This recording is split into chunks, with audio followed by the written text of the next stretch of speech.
I'm Ed in San Diego. It's Halloween, and we've already had some glitches, so you never know what's going to spook here. Let's welcome back Emily Bron, International Lifestyle Consulting, and she's coming to us today from, it's Toronto, isn't it? Yes, yes. Hello, everyone from Toronto, Canada. We are also on Halloween mode. I will try not to frighten you, but just entertain as far as I can with the topic. I think we have very interesting topic today. Okay, we're going to talk about the future. The future is now. The future of relocation for remote work. You know, it's become commonplace since the pandemic that people can work anywhere. And then it's a matter of the company people trying to adjust, uh, to learn how to manage, learn how to lead people, learn how to engage with their people virtually rather than walk down the hall or have people come into your corner office. So what do you think about all that? Do you think it's going to continue to evolve, or will it shrink, this idea of remote work? You know, it's a very interesting question. And even as you described now, there is a several definition. And from this direction, I would say, of remote work and the future of remote work. So obviously, we're starting of the COVID era. Many of us and still became part of remote work, working from home for the companies or for ourselves online. But at the same time, I would say remote work and relocation with remote work, it's not only for employees of the company trying to keep, in a sphere of the interest influence in a city, in a country, or sending or opening, some branches or maybe development of the company in different state or country.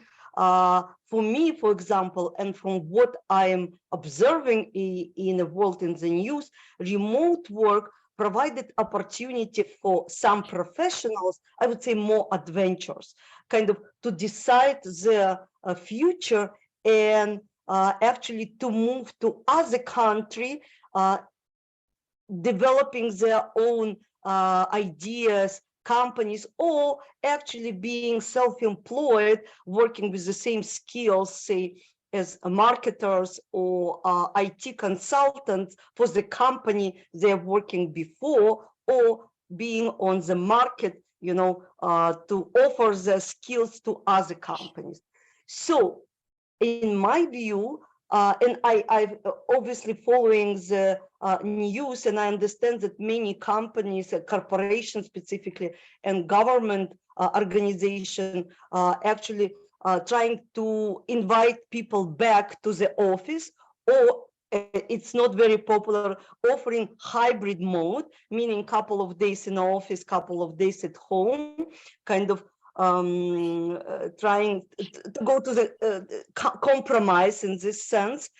But there are many companies, even banks. I'm speaking with my colleagues here in Toronto and other organizations, big organizations, who even don't invite their full-time employees to the office. They actually, rid of their rental facilities in some places, maybe only having headquarters, and they are okay with the employees working from home. So in big scale, I believe it would be, because we cannot go back to 2019, and technology and all is changing, developing, and companies would be, they need to go together with the changes. Obviously, it depends what kind of company. And by the way, I understand why Elon Musk asking the employees go back. There is a private company like Elon Musk represent, and actually he is owner and he has his right to change the rules. But for majority, I believe the company would follow this hybrid mode or remote work, like 100% remote work for their employees. Yeah, so you know what? There are some executives in many cities, not just New York City, but they don't want to go back in the office themselves. Yeah. They've gotten used to being working in a comfortable environment at home, and they've got the money and the wherewithal to build space to suit them, and they have all the gadgets and technology, and it's the younger workers who want to go to the office. Younger, I understand youngers because they were close for the 2 and more years at homes. They need social life, they need this a cooler interaction. They really need the environment, exchange of ideas, because from this side company is losing because there's no interaction between Right. no, but it can be done. Again, it's not losing. It can be done just different way, not only through the Zoom meetings, but through some retreats, and some company live retreats organizing twice a year. And I know Yeah. really forward-looking companies, they have like 2 weeks, 3 weeks retreat in some nice locations where management together with the employees having time together, and they have brainstorming session, and they know each other, and they keep this spirit going up. Yeah. But for the rest of the time, really, why not enjoy, why to spend time and energy on commuting in our big cities, and why to pay for owners a rental for the offices which are not better than your home environment if you are more productive. And Yeah. So let's talk about the countries that are finally, after 2 years, finally establishing a plan whereby people can come to Colombia or Belize or Trinidad or wherever, and so that they can live and work from anywhere. And there's a taxation, so compliance is becoming a lot easier. Isn't that right? I think on compliances, to say about compliance in these other countries, there is a specialist, now taxation specialists, who are really working in this area. And it would be not so kind of straightforward, but it's all doable because, so what I see now from international side perspective, as you asked, actually different countries competing now by issuing different visa types, actually inviting uh, professionals and professionals with money to their country to live at least 1-2 years, actually helping their local economy, and organizing these hubs of professional digital nomads or Yeah. remote workers with ideas. It's what I noticed like years ago in Mexico, like unofficial but already known hub of digital nomads in Playa del Carmen, and now in Mexico City, where a lot of foreigners and Americans and Canadians and others flocking in and actually settling. And people have this life interaction, by the way, in cafes. They have co-living or co-working places. So people actually organizing employees, free self-employers, they understand the necessity of interaction, and they do it kind of their way through co-working places, officially built for this, equipped for this. And uh, speaking about Colombia, Medellin was for years a city which attracted many young employees. There is, first of all, cost of living, and um, in these places, in Colombia and Mexico, is cheaper comparing with United States, Hmm. Canada, and other countries. And there is welcoming culture, exotic environment. It's what young people, and not only young people, like. There is something else, and there is a welcoming environment, I would say. And sometimes, because they're not under the corporation, they can do better living in these countries. Right, from right. professional perspective. And it's a matter of communication, and it's a matter of engagement from the leadership, whether the direct report leader or the C-suite leaders, on what they think of all this. And they probably don't care as much as long as the work gets done and there's creativity and not just presenteeism. In other words, checking in, phoning it in, or zooming it in, and not being productive. They may be getting the work done day to day, but are they engaged? Are they glad to be there? Are they contributing to new growth? And then it's a matter of the company manager learning how to use Zoom or some other medium like this to stay in touch and use personality through the green light here, through the TV screen, and try to communicate. I also want to jump in here and say that I think a hybrid system is the way to go, and let's just leave it that way.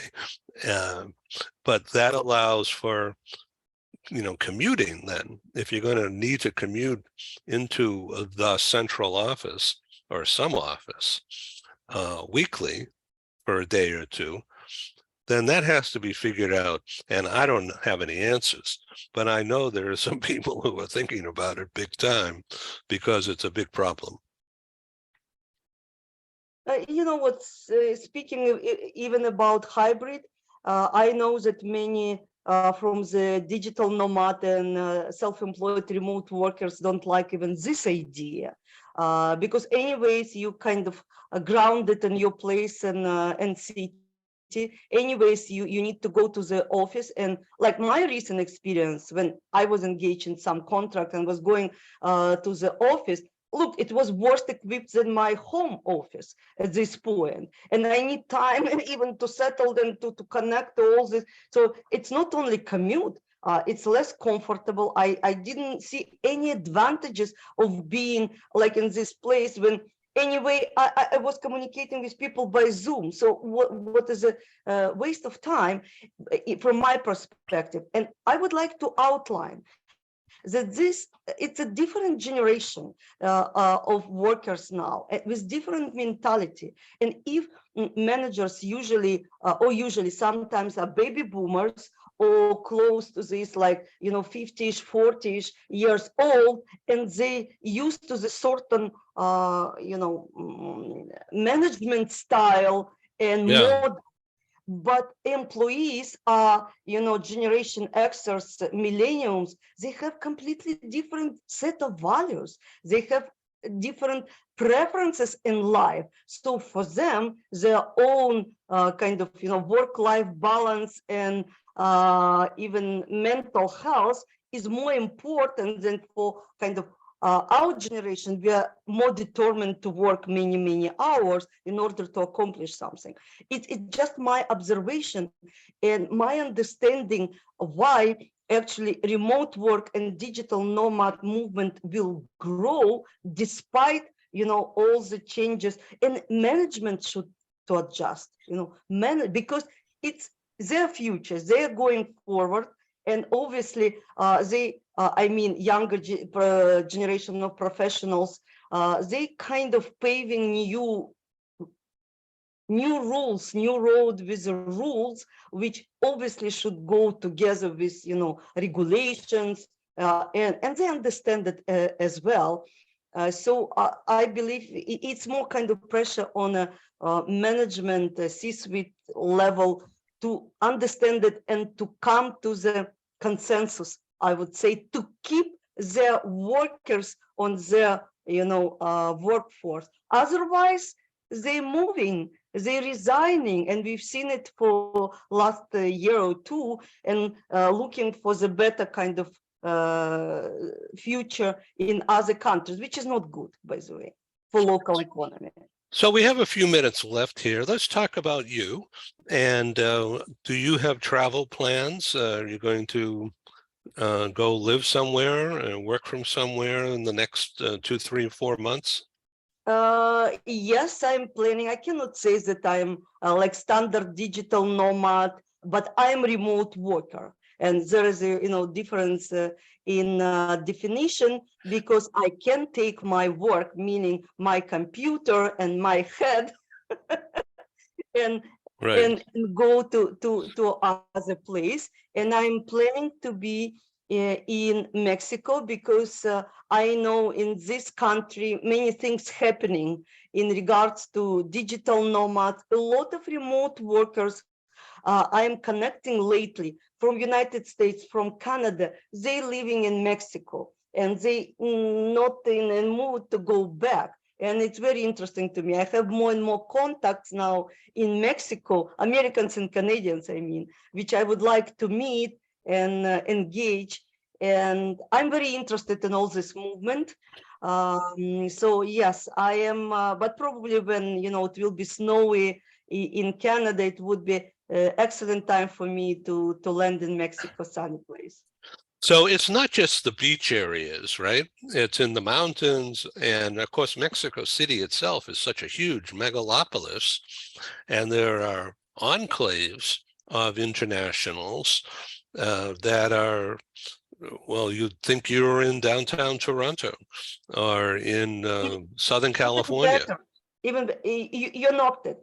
I'm really planning now to be in Mexico City. I just waiting. I get new partners and just waiting for some. They need to go back from Mexico City, partners from Canada. So we're about to launch new project, and it would be in Mexico City. So I believe it. My participation would be required at this place, and I'm really looking forward to Mexico City. And I like as a central country area, the central states, where a lot of professionals, by the way, not only Mexico City, but like Querétaro, Puebla are going and flocking. And by the way, in some industrial companies from other country moving to this region of Mexico as well. So I believe there's a lot of interesting things developing now in Mexico, and I would like to be close. So have you looked at the Monterey area in the north? Yes, I know about this region, and I have even friends, my business Mexican partner, but Monterey, it's very industrial, but it's not good climate. And for winter, I prefer to be in sunny place and enjoy the Yeah. climate of the or beaches, or middle country, because Monterey, even it's amazing city by itself, but it's very cold, windy in the winter, and very hot, might be hot in the summertime. So I would make a visit for this place, but again, it's my generation. I prefer to have good climate and Yeah. environment around. Yeah, that's great. Okay, well, thank you, Emily Bron, and check out Emily Bron, that's Bron, emilybron.com. There's a wealth of information there. Emily Bron, thank you, and please come back again to Global TV Talk Show. We want you to come back frequently. Thank you, with pleasure, and I will try to entertain you every time with new interesting topic. Okay, hasta la vista. Bye.